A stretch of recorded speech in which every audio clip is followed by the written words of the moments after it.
Cooper, coach has talked a lot about penalties and needing to reduce those. Even if you're comparing the numbers, does it seem like you guys have racked up more penalties this year as compared to any other year? Yeah, I haven't really thought about it as much. I'm just out there trying to do my job at a high level, and it ends up seeming like sometimes we don't really get the drive together going sometimes because of penalties and stuff. But that's stuff that we've got to clean up and take it out of their hands.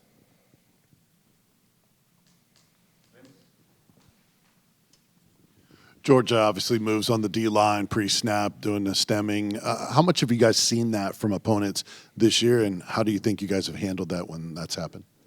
We haven't seen it as much this year, I wouldn't say, while I've been playing, but kind of over the last few years, it's kind of been a common theme that kind of everybody does. I don't know if everybody faces it or it's just us, but yeah, it's just something that you got to be locked into and really focused on doing the right things at the right time, and that falls into it.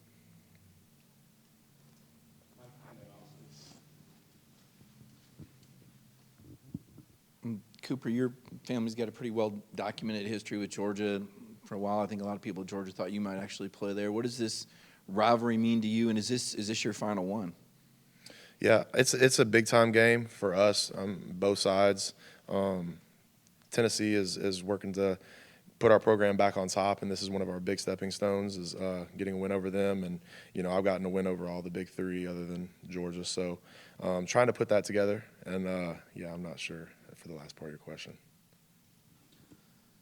Coop, obviously the crowd will give you some juice Saturday being at home, but last week felt like the team just didn't have much juice to it. How do you make sure, besides the crowd, that you manufacture your own this week? Yeah, it's critical. I think that everybody's going to be coming out ready to play. If you're not, then something's wrong with you. So if you can't get hyped up for this game, then there won't be one to get hyped up for.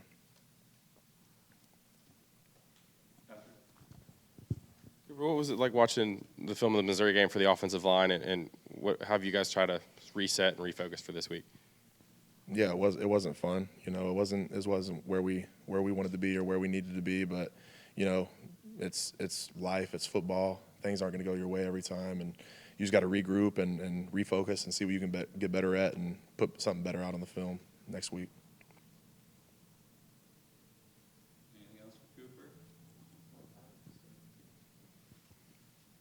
Georgia's had some different personnel against some of these guys you probably saw on your unofficial visits. What does this line look like? And did you stay in touch with any of these guys you met on your visits there?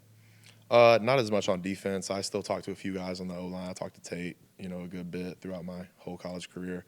Me and Tate were really close buds during recruiting and everything. And yeah, different group, but it's Georgia football every year, and they're going to have strong, fast, physical guys that are ready to play, and it's going to be a great challenge for us.